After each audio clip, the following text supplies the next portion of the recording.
All right, let's jump right into this explainer because this one is, well, it's very different and it's highly emotional. I want you to picture a 32-year-old guy named Thomas. Now, Thomas works as a night security guard at this massive, echoing warehouse. He lives in a tiny one-room apartment where the fan is completely busted, his mattress is just tossed on the floor, and he's reading by a single flickering light bulb. The guy literally has holes in his shoes. But here's the thing, his physical poverty isn't even the heaviest weight he's carrying. Thomas is totally trapped in this vicious cycle of sheer exhaustion, and he's deeply, viscerally aware that his life is just slipping away from him. Today, we're unpacking a truly emotional, true story from our source material about how one single, radical shift in timing completely rescued a life that was essentially being lived backwards. And just to be super clear right up front, we are not talking about some tech CEO optimizing their morning routine with matcha lattes and an ice bath. No, this is a story of sheer survival. Just imagine this for a second. Every single morning at 6 a.m., Thomas walks home from his grueling night shift, and he's haunted by this one specific thought. It plays on a loop, walking home while everyone else is waking up to live their dreams. He looks through the windows of the houses in his town, and he sees families eating breakfast together, kids getting their backpacks ready for school, people heading out the door to these promising careers. I mean, it's just this profound, gut-wrenching despair. He finished high school, sure, but he doesn't have any further education, so every single door out there feels permanently padlocked. And the crazy part? He isn't lazy. The guy walks 4 miles every night just patrolling that warehouse. But hard work alone, it just wasn't changing his trajectory at all. Because Thomas is trapped in a life lived completely backwards. He collapses into bed at 7 a.m. and sleeps right through until 4 p.m. The entire rest of the world is moving forward. They're building businesses, learning new skills, making all these vital connections on the complete opposite side of the clock. And Thomas? He is literally unconscious for all of it. He is putting in the effort, but he's applying it to an existence that's just spinning its wheels. He desperately wants another way out, but when you're that exhausted, the fatigue just totally clouds your vision. But then, things finally hit a breaking point. Actually, scratch that. Breaking point doesn't even really cover it. One freezing Tuesday morning in November, right as Thomas is leaving the warehouse, his phone rings. It's his sister.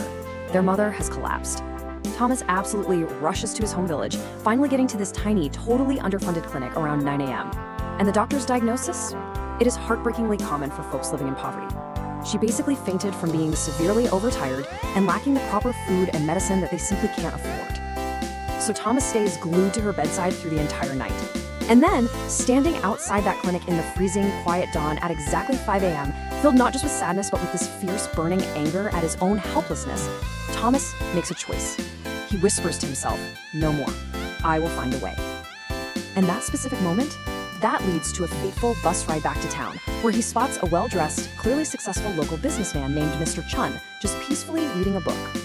Hold on, before we get to Mr. Chun, I really want to take a second to reflect on the actual words that forced Thomas out into that freezing dawn in the first place.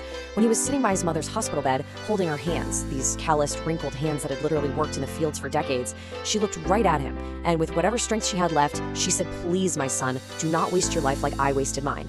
That heavy, completely devastating plea was the ultimate catalyst here. That exact sentence is the entire reason he even worked up the nerve to approach Mr. Chun on that bus. So Thomas actually gathers his courage and just flat out asks Mr. Chun, "Why is a successful guy like you riding a public bus at the crack of dawn?" Mr. Chun smiles and explains that he actually wakes up at 4:30 a.m. every single morning. And after hearing Thomas pour out his story, Mr. Chun hits the nail right on the head. He says, "Thomas, your problem is that you are awake when the world sleeps and you are asleep when the world works." And right there, Mr. Chun introduces Thomas to a totally life-changing concept, the magic hours. What is that? Well, it's this perfectly undisturbed window of time between 5 a.m. and 7 a.m. Think about it. It's a time of day with zero notifications, no demands from bosses or family, and your willpower is at its absolute peak. It is literally the time to build your life's foundation while the rest of the world is just dreaming. Let's look at the math here because it is absolutely staggering. 730. Mr. Chun breaks this number down for Thomas a few days later at a cafe. Look, if you wake up and dedicate just 2 hours every morning, from 5 a.m. to 7 a.m., that translates to 14 hours a week, 60 hours a month, and 730 hours a year.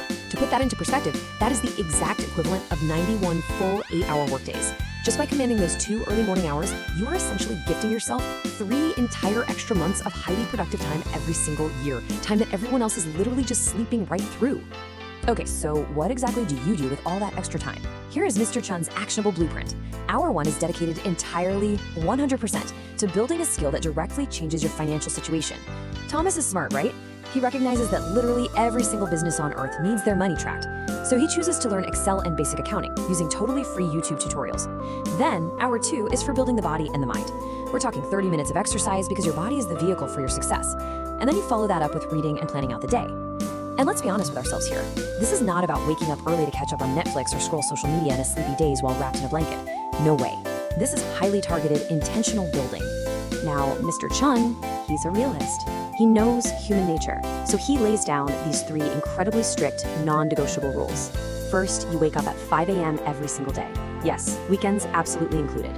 Taking days off is how you fail. Second, you are asleep by 9 p.m. Period. You simply cannot cheat sleep if you actually want to succeed. For Thomas, transitioning out of his night shifts meant enduring some serious temporary exhaustion, but the ultimate goal was finally getting aligned with the rest of the world. And third, you just have to accept that the first week is going to be absolute hell. Your body is going to hate you, and your mind is going to manufacture literally every excuse in the book to make you quit. Let me just ask you something right now, and think about it honestly. Why does change hurt so much? When we really look at Thomas's story, it is a stark, almost brutal reminder that breaking deeply ingrained systemic life patterns is agonizing. Your body, your environment, your habits, they are all entirely calibrated to your current state, even if that state makes you miserable. To actually pull yourself out of poverty, to completely rewrite your own destiny, that requires tearing down the old structure while simultaneously building a brand new one, all alone in the dark. And man, as the source material vividly lays out, Thomas's first week was pure physical pain. Every single morning, he dragged his aching, exhausted body out from under the covers. His eyes were literally burning from the lack of sleep. He sat in that freezing cold, dark room at a tiny little table, squinting at a cheap, cracked phone screen, just trying to follow these free Excel tutorials. It was so lonely. Nobody in his life understood why he was doing this to himself. Listen, this wasn't some fun, upbeat movie montage with a pop song in the background. This was a grueling physical toll. But every single time he wanted to just quit and go back to bed, he remembered his mother's face in that hospital clinic. But here's where it gets really good.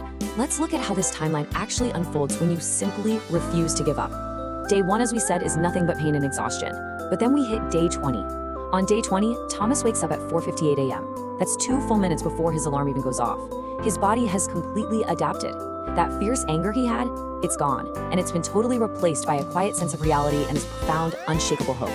The spreadsheets are finally clicking and making sense to him. Now fast forward to day 87.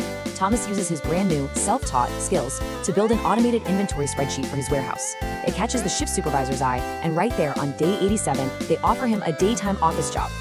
The turnaround here is just mind-blowing. Think about it. Month 1, Thomas was a totally hopeless, severely underpaid night guard, barely surviving and just watching the entire world pass him by. By month 3, because he relentlessly harnessed those 2 magic hours every single morning, he completely escapes the night shift. He secures an office job handling the actual bookkeeping, and his salary literally doubles. A year later, he becomes the company's lead accountant. It's a massive, life-altering career breakthrough, and he did it in the exact same company he used to blindly patrol in the dark. So he makes it, right? With this new salary, Thomas is able to move his mother to town, get her the proper, high-quality medical care she needs, and rent them a really beautiful, warm apartment. But here is the absolute kicker of this whole story. His coworkers start asking him, "Hey, why do you still wake up at 5 a.m.? You've already made it. You have the office job." And Thomas replies with this incredibly powerful thought. He says, "Success is not a destination. It is a daily practice." He keeps waking up at 5 a.m. because those hours, they're sacred now. It's not just something he did, it's who he actually is. All right, let's bring this back to you and me. As this explainer highlights, the core underlying philosophy of Thomas's story really boils down to this one truth. The gap between exactly where you are right now and where you desperately want to be is defined by how you use the time when others are sleeping. It's not about having some innate magical talent. It's not about luck. It's definitely not about just working yourself to the bone at a dead-end job. It is entirely about seizing the absolute quietest part of the day when your mind is fresh and distractions are at literal zero to intentionally engineer a better future for yourself. So here is the game plan laid out in the explainer, the 3-step challenge, and I'm strongly urging you to commit to this for the next 90 days. Step 1, set your alarm for exactly 5 a.m. tonight and put your phone all the way across the room so you physically have to stand up to turn it off. Step 2, choose one specific thing to build in that very first hour. Maybe it's a skill, maybe it's a certification, maybe it's that business idea you've been sitting on. Just pick one. And step 3, defend your 9 p.m. bedtime like your life depends on it. Cut the streaming, stop the endless doom scrolling. Remember, sleep isn't your enemy here. Wasted evenings are. Think about it. Thomas had no degree, he had 0 connections, and he had absolutely no money. All he really had was a choice to wake up early, sit in the cold, and build. You have the internet, you have education, and you have opportunity right at your fingertips. The only question left to answer is this: your future self is waiting for you. Will you be awake to meet them? Or will you hit snooze tomorrow morning and wonder 5 years from now why absolutely nothing changed? Reclaim your mornings, and I promise you, you will reclaim your entire life.